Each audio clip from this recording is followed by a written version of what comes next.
Ethiopia's desert, the hottest place on the planet, cracking at the crust, sinking deeper beneath the Earth's surface.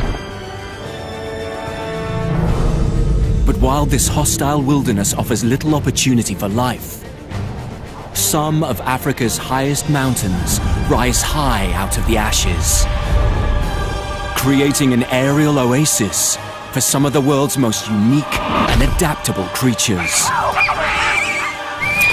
This is a land of extremes. This is Ethiopia.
Landlocked and surrounded by 5 countries, Ethiopia is one of East Africa's forgotten lands.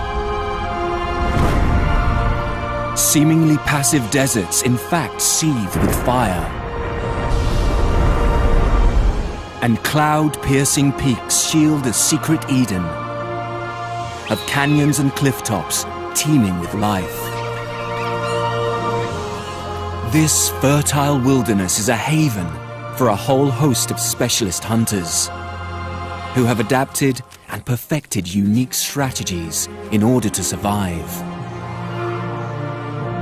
Deeply spiritual people have clung to parts of these mountains for nearly 4,000 years. And the highlands are also the final retreat for one of Africa's most isolated primates.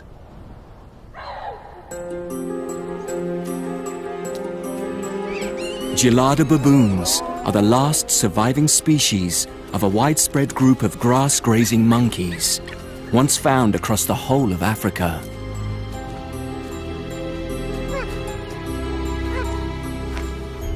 Their relatives began disappearing around 1 million years ago, when the African climate started to warm, and edible grasses began growing only at higher altitudes. Geladas either moved to where there was food or starved. But as people also capitalize on the highlands' fertile soil, Ethiopia's geladas may be about to face the battle of all battles in order to survive. Despite the rich offerings of their mountainous home, could this really be the geladas' last stand?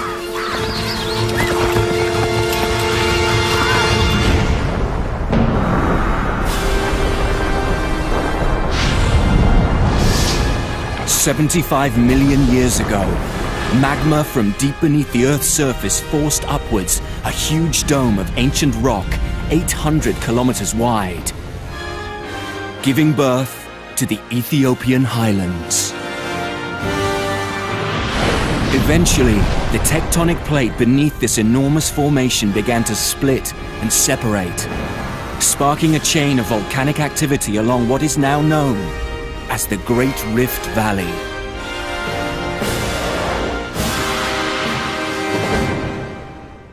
Today, 30 million years later, the Earth's crust along Ethiopia's rift is still being pulled apart at a rate of 1.5 centimeters a year. It is also sinking. The Danakil Desert or Depression is currently over 100 meters below sea level, making it one of the lowest points on the Earth's surface. The Danakil is also the hottest place on the planet. The average annual temperature is 34 degrees centigrade, with mercury levels frequently rising above 50. And with just 200 millimeters falling each year, rain is a rare event. Sulfur-spattered hot springs bubble away, heated by boiling lava deep beneath the Earth's surface. Lunar-like conical vents continuously let off steam.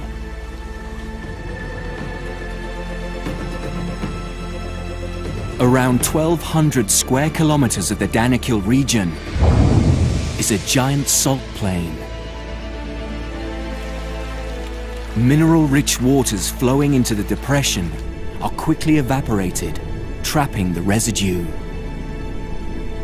Over millennia, this has laid down salt layers over 2 kilometers thick in places. But crowning these hostile lowlands is Erta Ale, a continually active volcano containing the world's only permanent lava lake.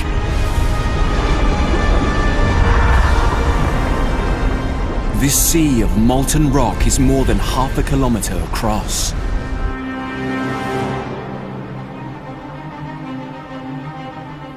Erta Ale offers a modern-day glimpse into the formidable forces that so long ago pushed up the enormous ancient rocks to create Ethiopia's highland wonder.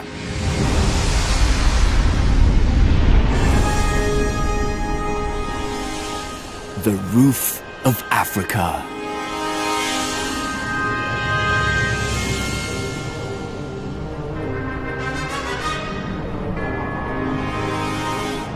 Rising 4,500 meters above the Danakil Depression. This mountainous region forms the largest continuous area of its altitude in the whole of Africa. Little of its surface falls below 1,500 meters. And the annual rainfall up here is around 7 times that of the parched land below.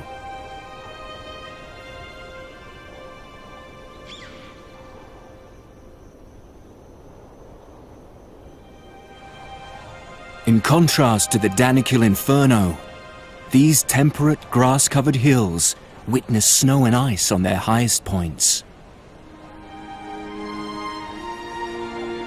Night temperatures often fall below freezing. Despite the evening chill, Ethiopia's Simien Mountains provide the perfect home to one of Africa's most unusual grazing mammals.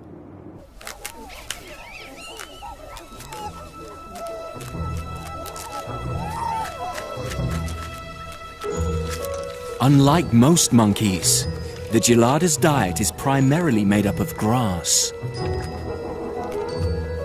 Because a handful of these green blades contains a relatively small amount of energy, geladas spend around 60% of their waking hours cropping the plains. Unusually large molar teeth enable them to grind out the nutrients of each blade. Feeding is a sitting-down affair. Opposable thumbs along with a short index finger allow for a precise tweezer grip. Perfect for plucking grasses close to the root. With herds numbering up to 600 individuals, the highlands' grassy plateaus are in no time stripped short.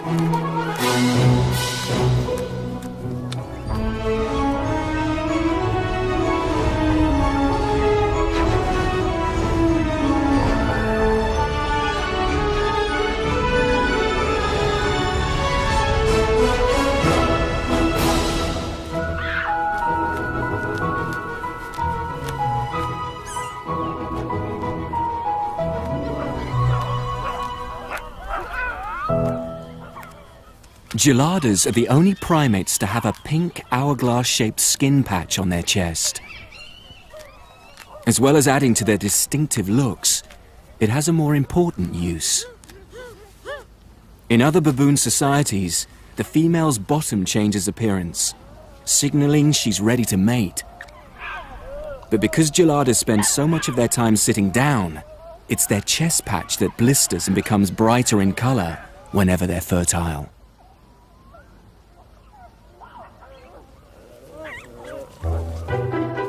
After breakfast, there's no better way to unwind and relax than a good rummage through someone else's fur.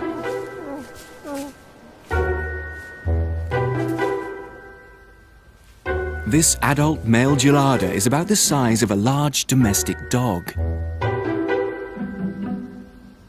He's the head of his own harem, made up of around a dozen females and their young. Although grooming also helps reaffirm social bonds throughout most of the group, it seems this alpha male would be far better off scratching his own back, not wasting his efforts on the females.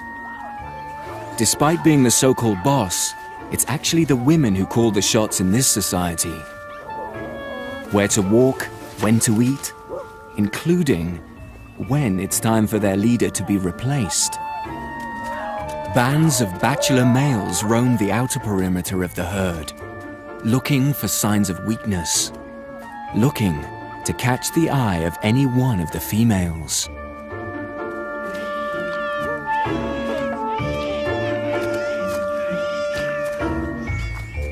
This particular alpha male may soon be forced to prove his worth. As night draws in, the herd head to the safety of the hollows in the cliff face.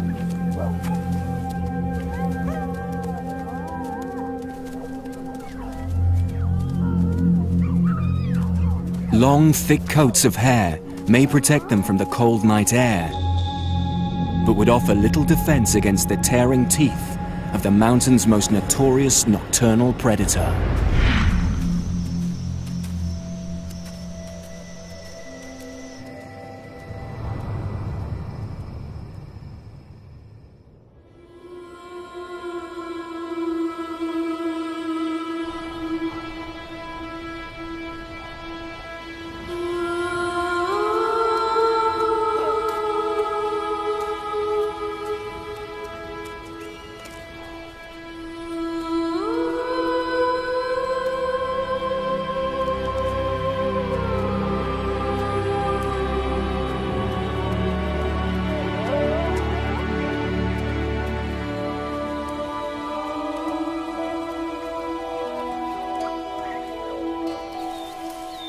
While many of Ethiopia's larger predators rest throughout the day, one particular pack of highland hunters is just waking up. Ethiopian wolves evolved from a grey wolf-like ancestor, making the journey from Asia to North Africa as recently as 100,000 years ago. Also known as the simian fox or simian jackal, they are similar in size and appearance to the European red fox, Ethiopia's highlands.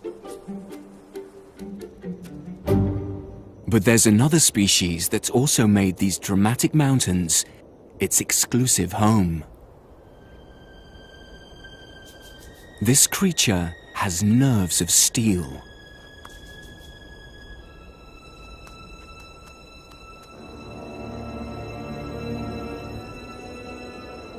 Balancing on the edge of a rocky ledge, a 500-meter drop just a few centimeters away, it seems completely at ease with the terrifying steepness.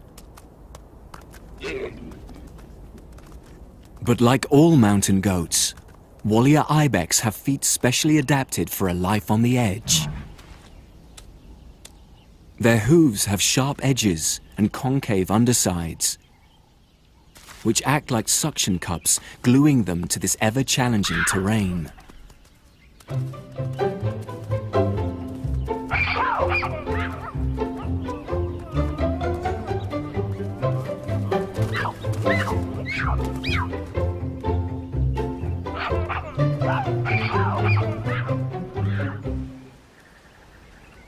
Even climbing trees to reach a meal proves effortless. Despite sharing the same habitat with gelada baboons, these ibex have more diverse feeding habits. Along with grasses and ferns, old man's beard lichen growing among the trees is a particular favorite.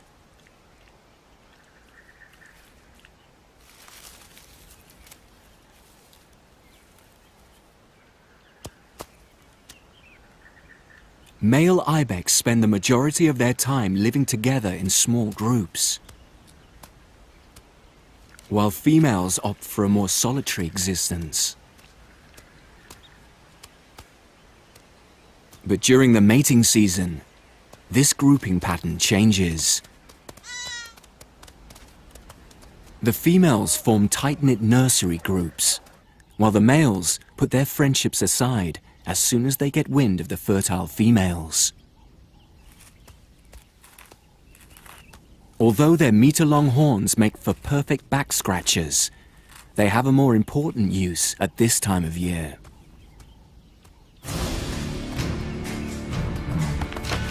Known as rutting, this clashing of heads is what sorts out the men from the boys.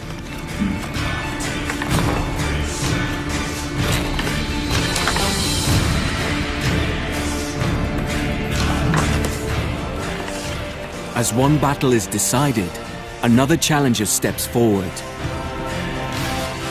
It can be a drawn-out war lasting several weeks.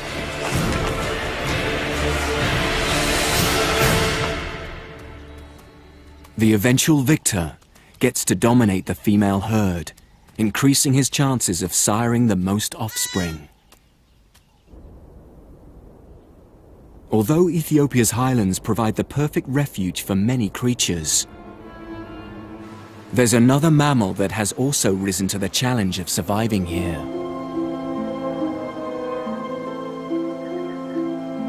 Over 2,000 years ago, just 50 kilometers further north along the highland plateau, man made his mark here at Axum.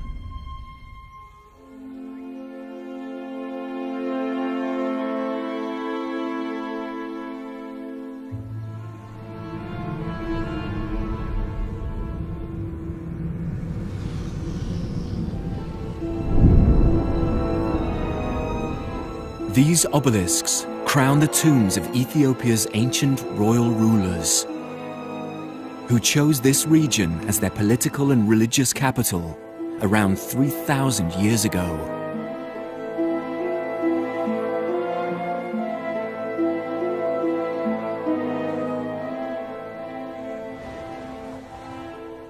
Carved from granite, with some towering over 30 meters tall, these memorials were seen as stairways to heaven.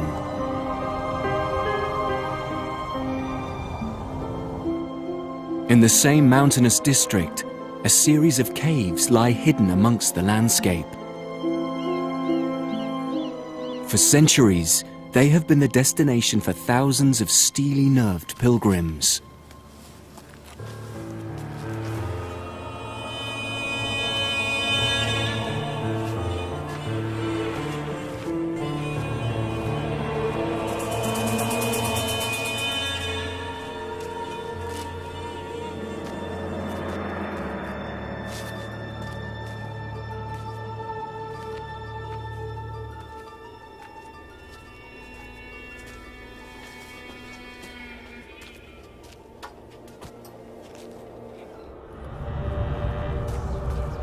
Cut out of the solid rock face, this Christian Orthodox church is one of 100 or so, perched high up within these vertical cliffs.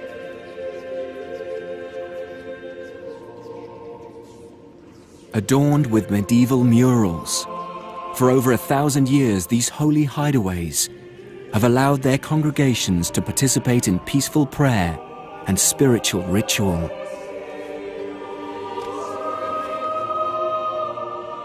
Founded back in the 4th century by a shipwrecked Christian, Ethiopia's Orthodox Church is one of the oldest established churches in the world. While mountain priests continue to conquer the high life, another group of people have lowered their sights, but taken on an even greater physical challenge.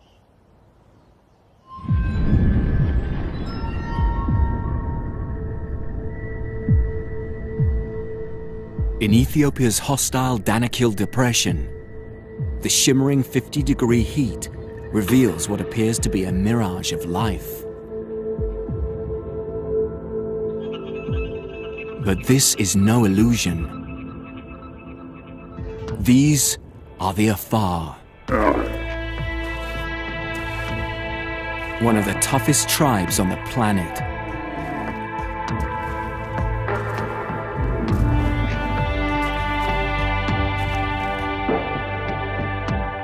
For centuries, the Afar have dominated the Danakil Desert, once one of the only trade routes in and out of Africa. These nomadic herders were among the most powerful and hardy tribes on the continent.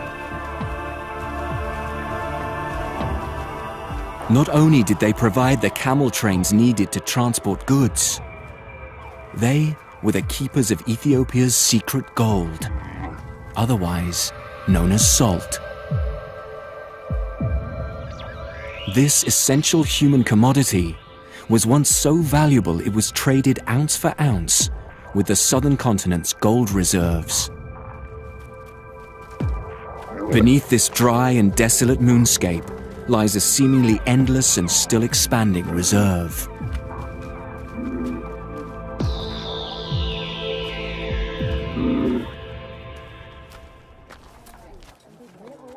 Although not quite as valuable today in monetary terms, the Afar still guard and defend this territory with all their might. Harvesting the salt is a team effort, divided into 3 separate roles. Breakers dig and lever up the salt layers, before the masons shape each brick. This is a fine art. Each block turns out to be virtually identical to the next. Packers and loaders ensure the blocks are securely fastened and balanced on the camels' backs. Each animal can carry up to 24 blocks, a load of around 170 kilograms. The Afar alternate the locations where they mine. Holes left by removing the salt slabs will quickly fill up with salty water. The intense sun then evaporates the liquid, leaving behind layers of fresh salt crystals. This way, the harvested section of plain replenishes itself time and time again.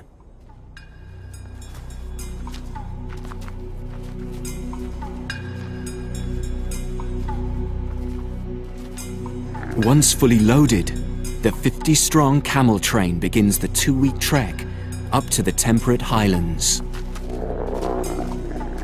Eventually, the salt will be traded and distributed to the mountain region's various markets. As one group of hardy warriors scrape out a living in the desert, in the Gelada-inhabited highlands, another gang of primates face harsh challenges of their own. This group of Gelada bachelor males are planning a raid. The harem's alpha realizes he needs to act fast if he is to protect and retain the support of his much-prized females.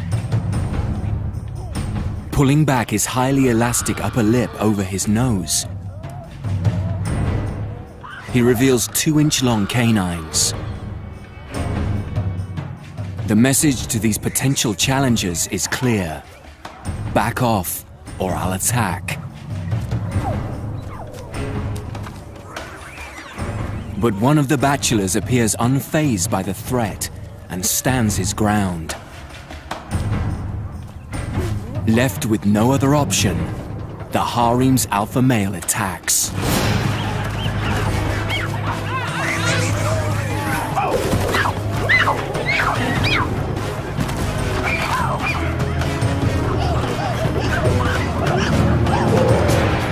But this time, the harem leader has met his match.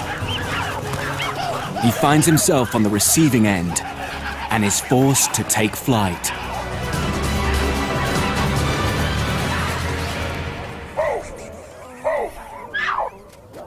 With badly bruised pride, the alpha male attempts to rejoin his group.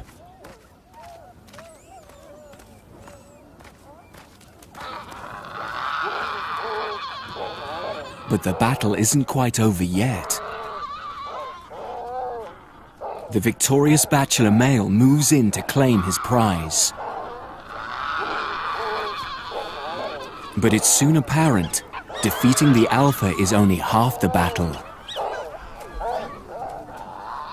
Because it's the females in Gelada society who set all the rules, this bachelor receives the wrath of the women,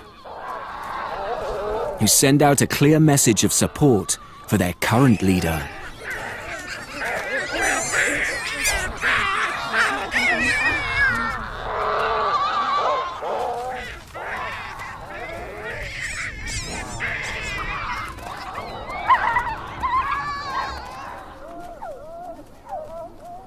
Although today the alpha has the backing of the females, it won't be long until he falls out of favor and the harem welcomes a new challenger chasing the top job.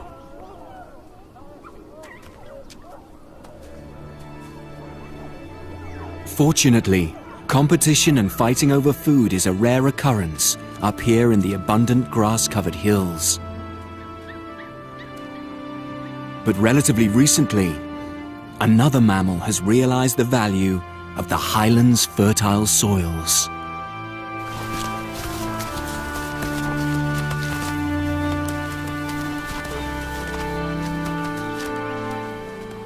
Perched on the lower ledges of this mountain kingdom are the Amhara, farmers whose lives depend on a crop that is as old as the hills. Teff. This humble wheat is the ancestor from which varieties such as millet have since been cultivated, and is an integral part of Amhara society. Teff seeds are so small, a single handful is enough to sow an entire field. While men work the terraces, it is the women of the village who turn the grain's chalky flour into large leathery pancakes. These flatbreads, known as injera, are unique to Ethiopia. Teff is milled into powder, then mixed with water, yeast, and a small quantity of flours. The base touching the hot iron pan or mitad turns out perfectly flat pancakes, while tiny bubbles create an upper side containing hundreds of mini craters. This porous surface makes injera the perfect bread to scoop up sauces and other traditional dishes.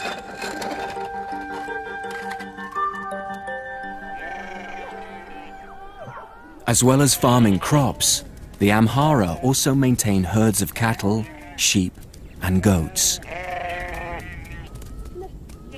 These highlands are the perfect grazing territory, and despite greatly outnumbered by the region's grass-picking primates, these four-hoofed herbivores are welcomed into the fold.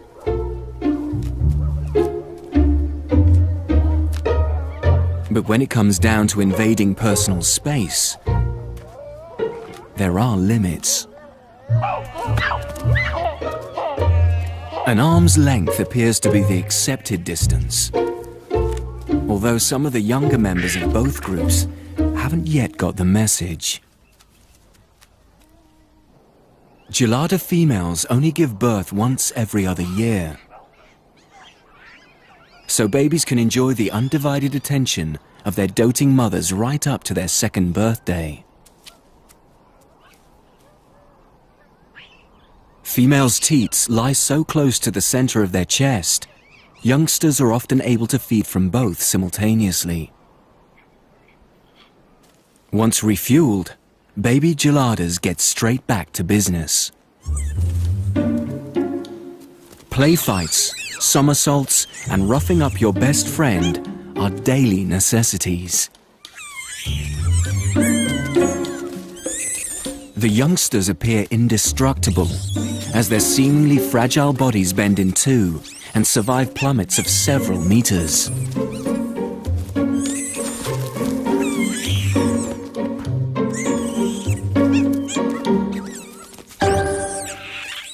But the peaceful scene may soon be about to come to an unsavory end. Geladas and Amhara people share an ongoing territorial battle. And these shuffling simians are getting uncomfortably close. This farmer's crop would be easy pickings for such a voracious gang of grazers. No fence would be high enough to deter such agile climbers. The teff from these fields is an important source of income, so the farmers have no option but to defend their land.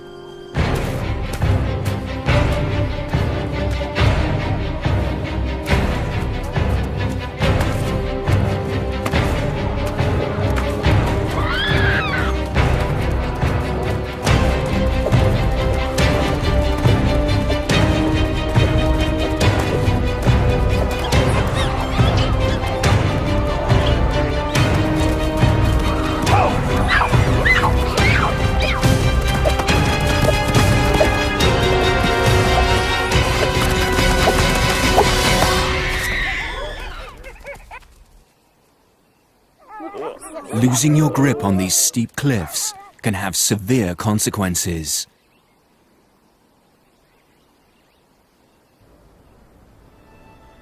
Living the high life comes with many benefits. But the further you climb, the greater the fall.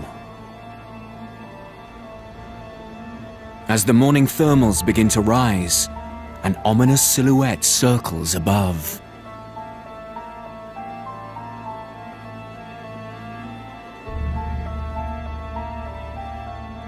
The arrival of the Highlands Undertakers confirms the demise of one of the mountain's monkeys.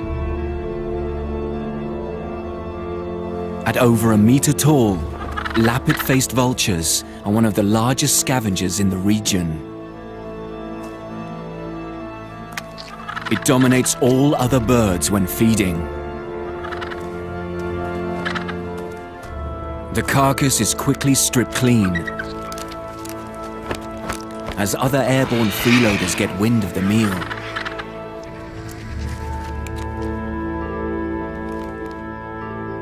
Thick-billed ravens are the last to give up, as the sight of bare bones signals an end to the feast.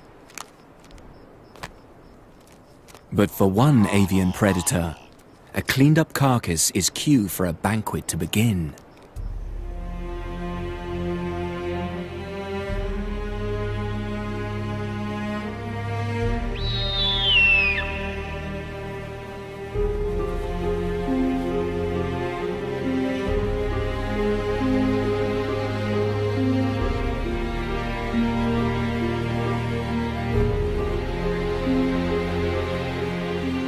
The Lammergeier vulture is unique. With a wingspan tipping 3 meters, it's one of the world's largest birds of prey. It's also the only creature on the planet with a bone-dominated diet. A highly acidic stomach enables it to digest entire bones overnight. Although even for this giant, there are limits to the portion size it can swallow. But for the Lammergeier, the bigger the bone, the better, as it has developed a remarkable strategy to consume these oversized chunks.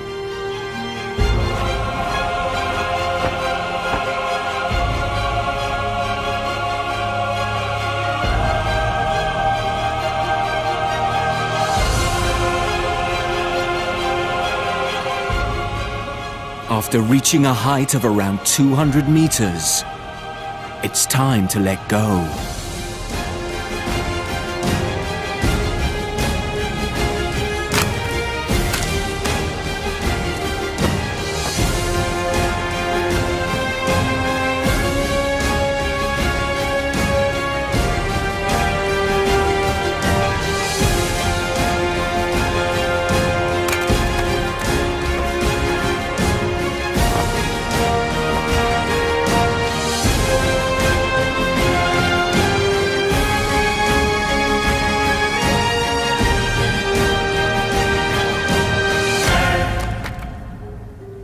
This bone-breaking action can be repeated up to 30 times until the fragments are small enough to digest.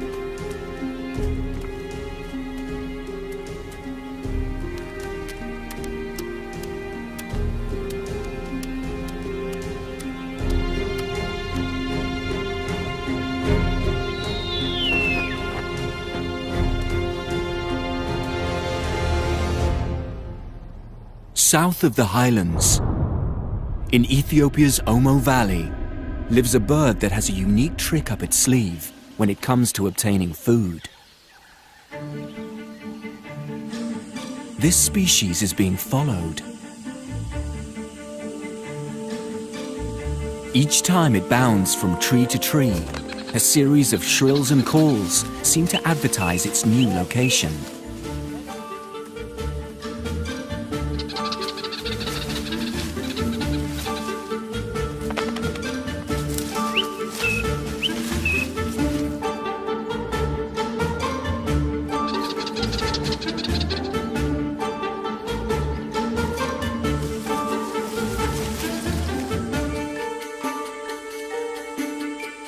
Eventually, the bird reaches its destination and the hunters close in. Which is exactly what this greater honey guide intended. These Suri tribesmen are after one thing,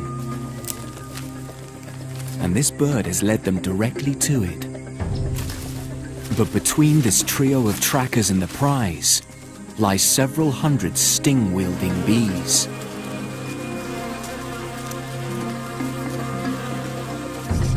To bypass these guardians, the hunters draw on an age-old secret weapon.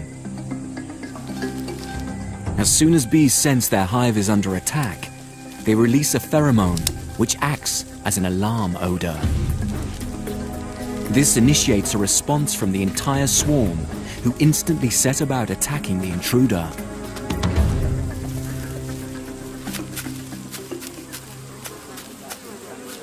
The hunter blows smoke into the nest.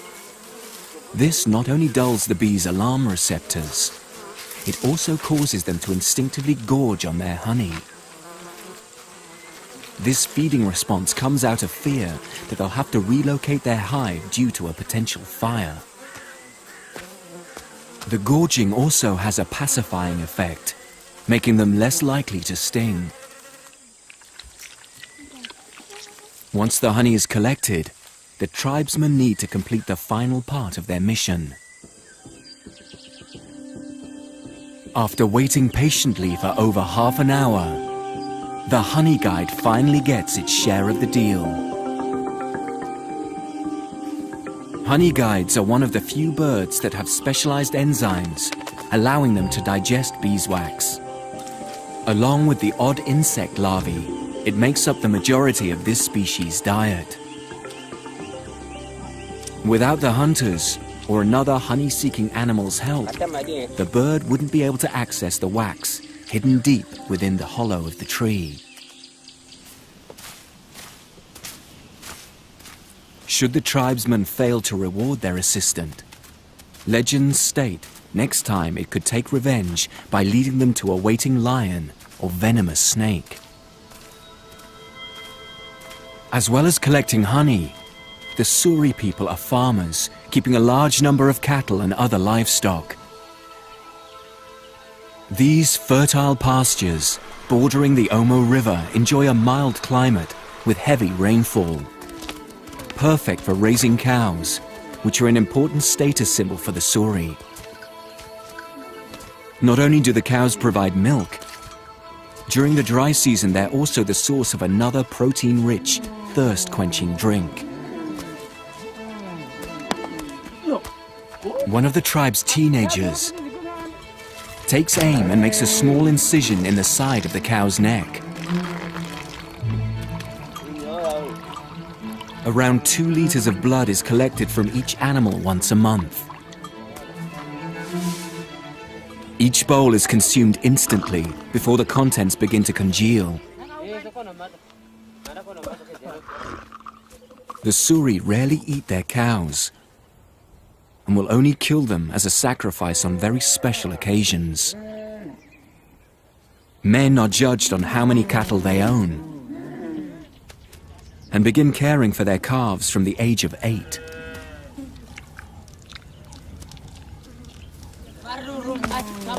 The average male owns around 40 cows, which presents a small challenge, as they're not allowed to marry until they own 60. Suri women are some of the most recognizable tribespeople in Ethiopia. These teenage girls have recently had their lower lips cut. The incision is held open by a wooden plug until the wound heals, and then progressively larger plugs will be inserted over a period of several months. How far the girls stretch their lips is up to them.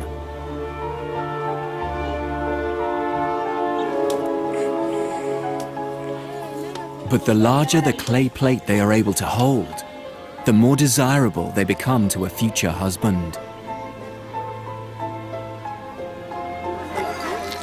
It isn't known exactly why lip plates were first used.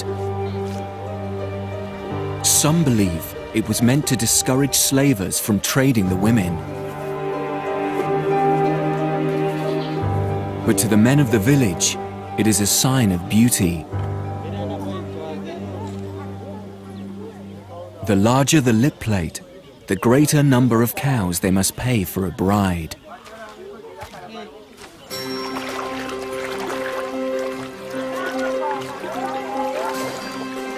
As well as offering an ideal environment for agriculture, the Omo Valley also provides another source of income for the Suri tribe. These nearby streams reveal a luxurious legacy of Ethiopia's volcanic past.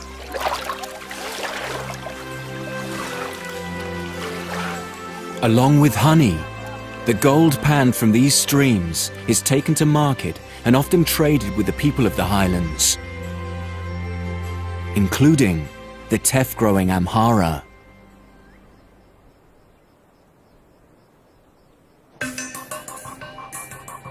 In the foothills of the highlands, it's market day.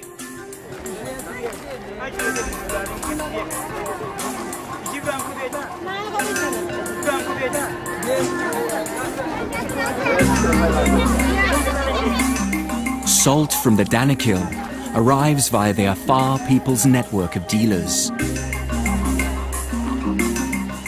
while Amhara women prepare to trade their teff with buyers from far and wide. The range of goods on offer is endless. While these young Oromo men haggle over the price of rock salt, another member of their tribe is on the lookout for a more unusual product. As the market comes to a close, money changes hands for a much prized